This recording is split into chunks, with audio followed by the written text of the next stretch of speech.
Dari Gereja Sangga Kala Surabaya 1062 The Voice of Love. Shalom, selamat pagi kekasih Tuhan. Berjumpa kembali dalam program Bincang Pagi edisi 16 Juni 2020. Apa kabar kekasih Tuhan? Hari Selasa.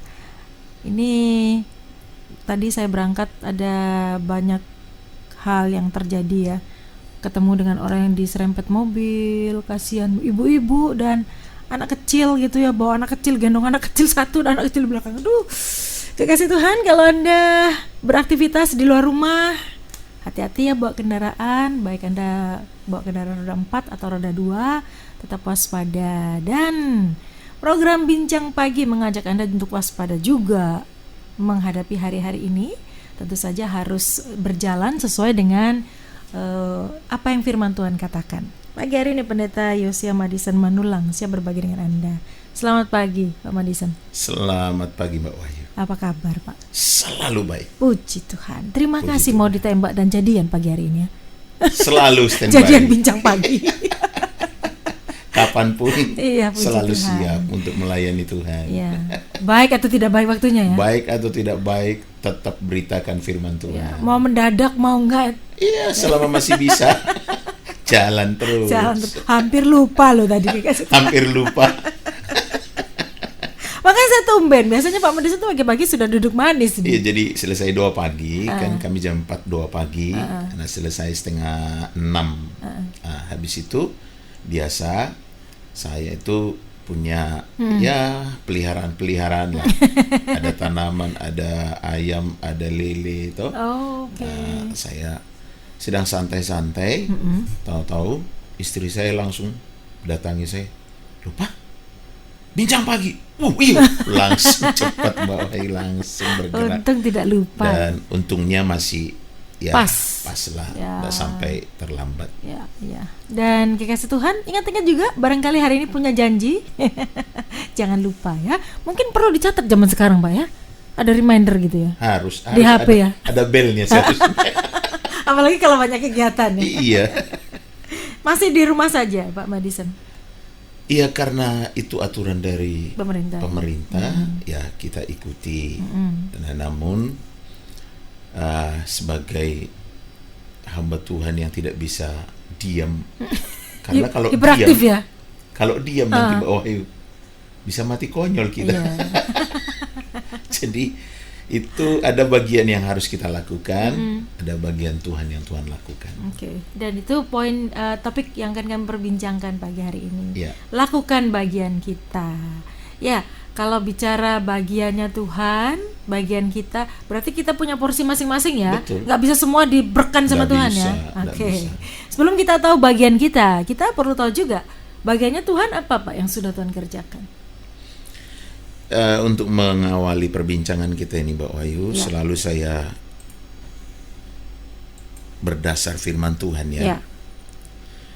Coba kita buka Alkitab kita, Lukas pasal yang ke-24 ayat yang ke-50 sampai dengan ayat 53. Perikopnya di sana kan dikatakan kenaikan Yesus. Lalu Yesus membawa mereka keluar kota sampai dekat Betania. Di situ ia mengangkat tangannya dan memberkati mereka. Dan ketika ia sedang memberkati mereka, ia berpisah dari mereka dan terangkat ke sorga. Mereka sujud menyembah kepadanya, lalu mereka pulang ke Yerusalem dengan sangat bersukacita. Mereka senantiasa berada di dalam bait Allah dan memuliakan Allah.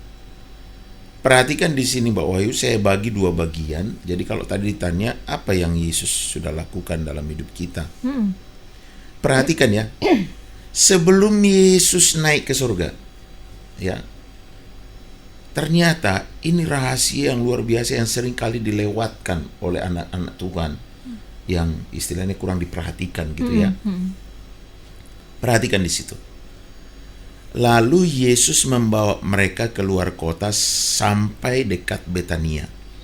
Di situ ia mengangkat tangannya dan memberkati mereka. Lihat Mbak Wahyu, bagaimana Yesus memberkati murid-muridnya, sedang memberkati murid-muridnya.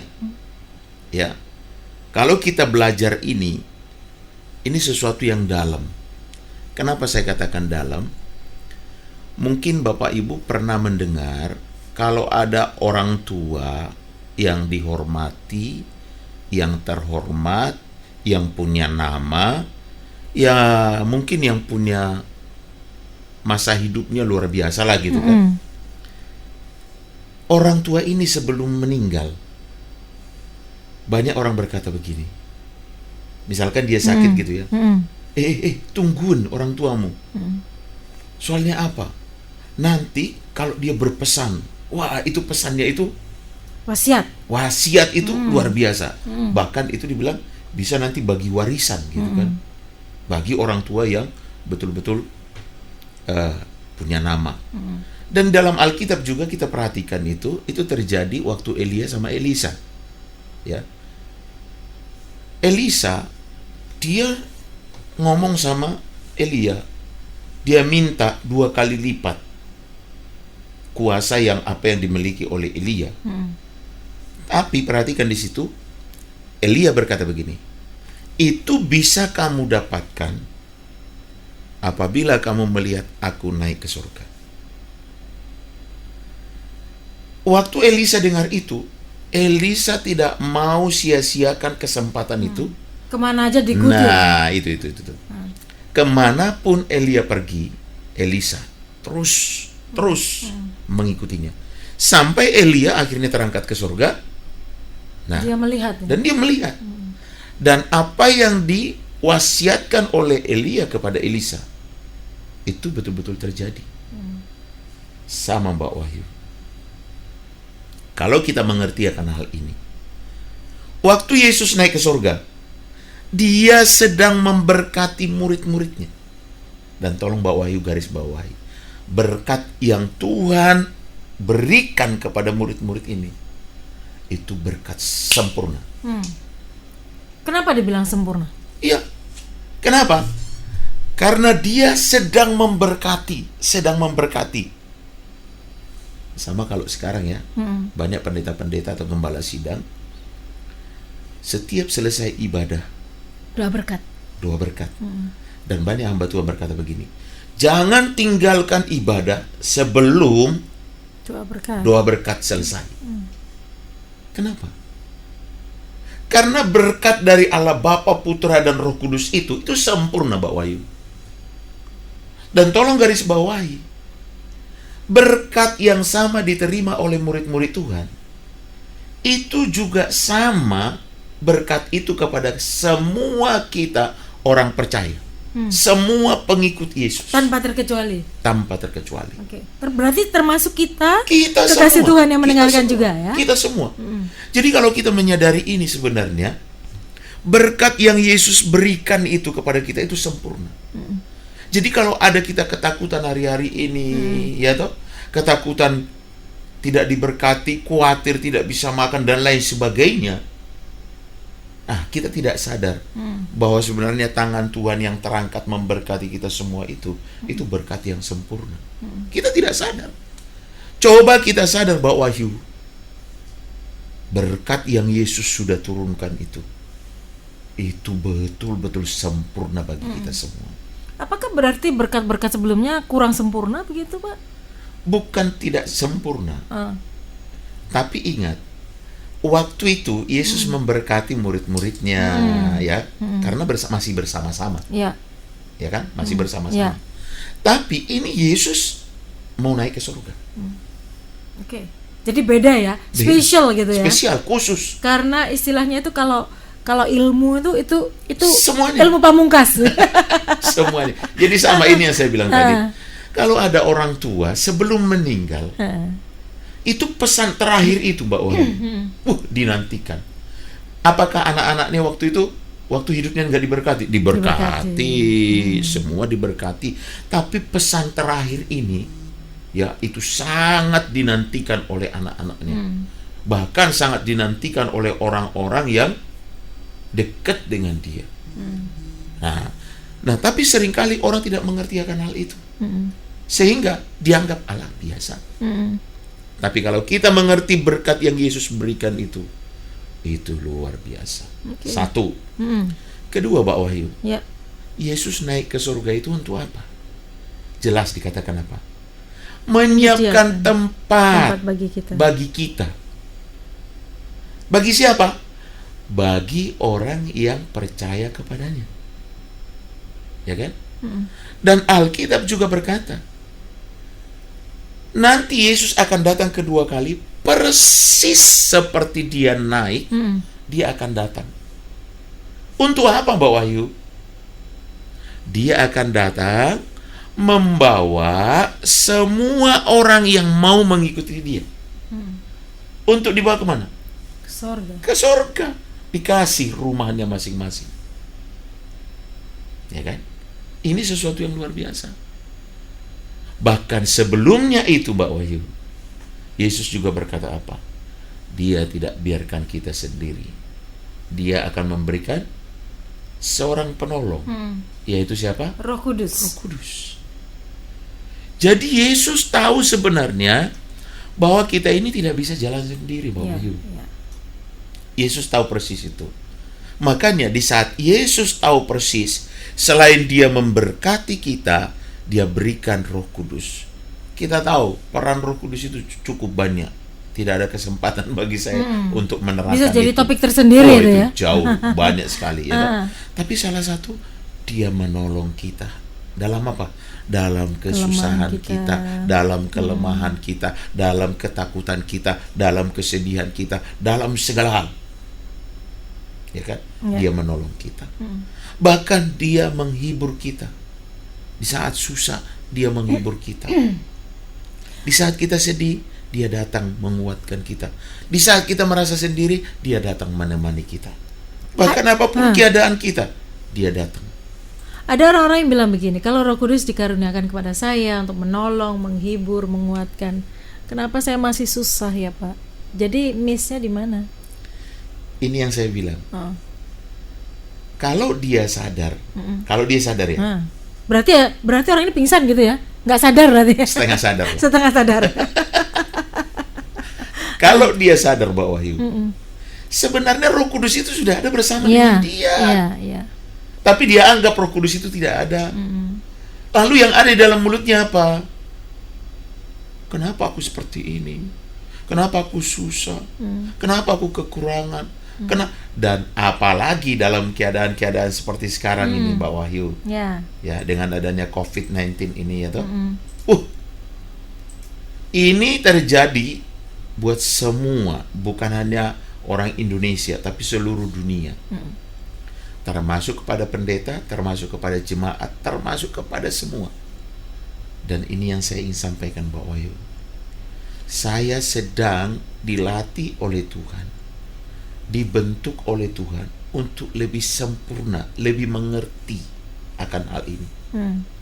Sempat, seperti Mbak Wahyu bilang tadi, sempat saya mengalami sesuatu, mengalami kekhawatiran. Kenapa, Mbak Wahyu?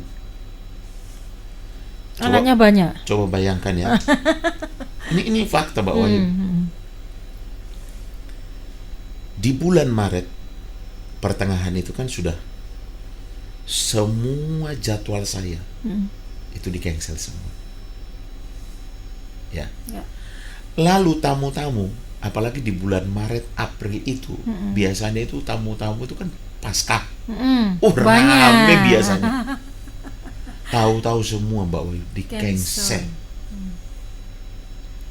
Nah, untungnya waktu itu saya memang selalu belajar ya bersama dengan istri.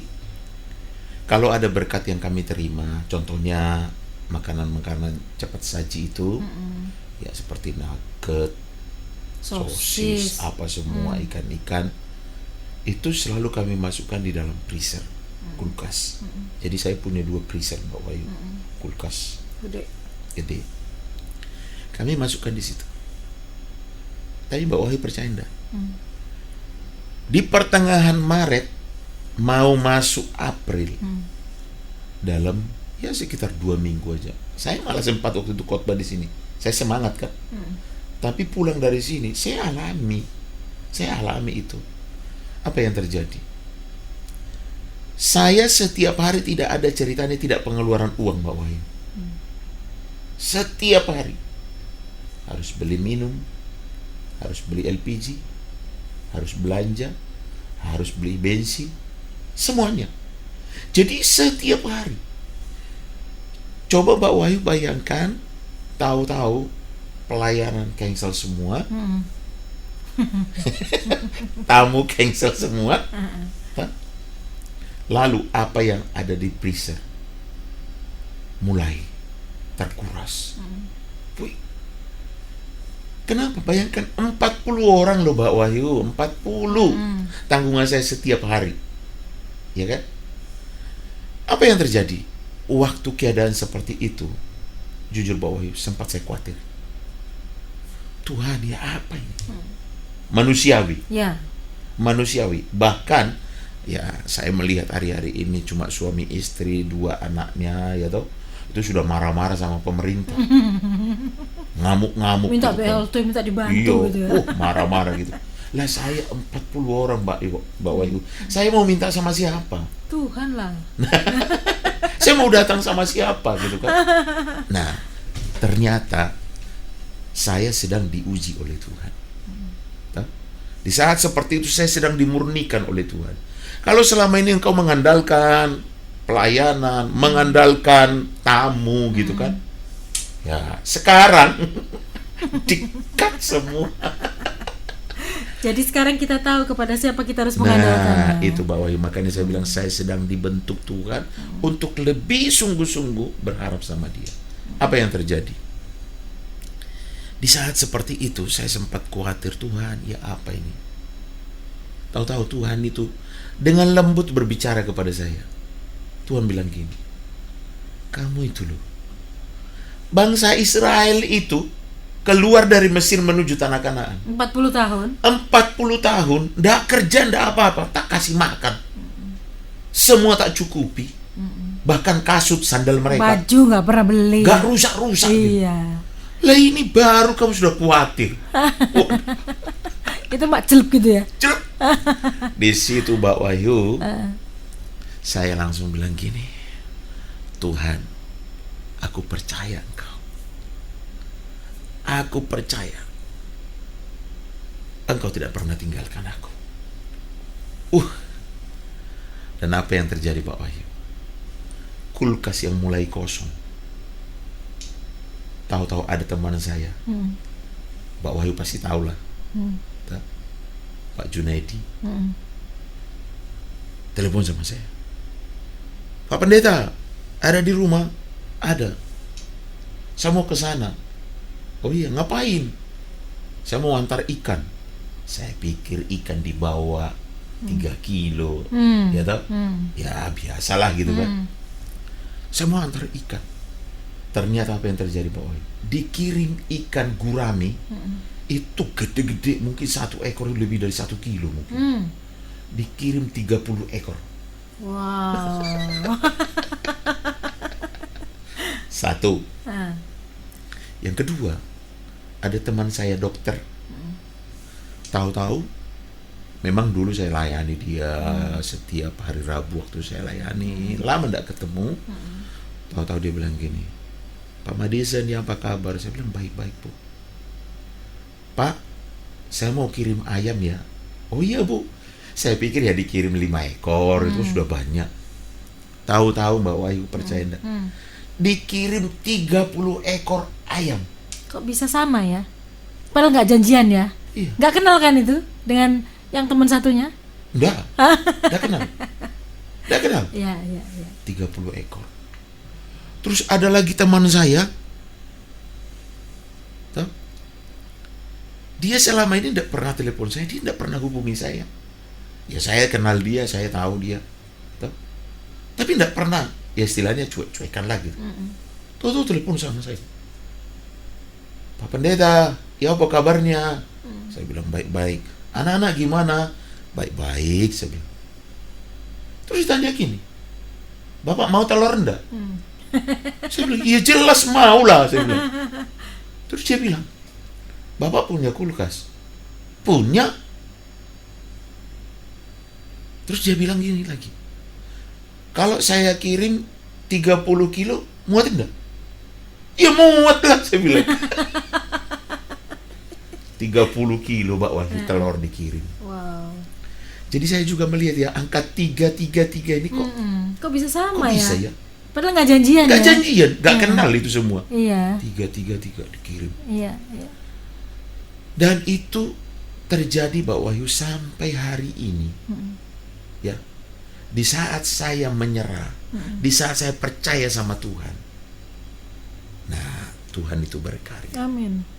Tapi nanti saya sampaikan apa bagian kita yang harus kita lakukan. Jangan lupa Tuhan sudah lakukan bagiannya memberkati Iya. kita dengan cara yang kadang-kadang gak masuk di akal. Nggak masuk akal. Saya pun mengalami hal yang sama dengan Pak Madison ya. Itu beras tuh nggak sempet habis Pak. Minyak, gula itu nggak sempet habis. Mengalir Saya nggak terus. tahu bagaimana itu Tuhan bisa kirim dari Mengalir orang-orang terus, saya ya. nggak pernah mikir gitu ya. Nah, itu dia. Ya kekasih Tuhan, ingat ya itu bagian Tuhan. Tuhan sudah memberkati kita. Dan berkat Tuhan itu tidak selalu bicara tentang materi ya. Ada hal-hal yang luar biasa yang lainnya yang Tuhan berikan, kesehatan juga, kita nggak sakit, itu berkat juga. Nah, tapi ada bagian yang harus kita lakukan. Apa itu? Sabar dulu, kami akan perbincangkan sesaat lagi.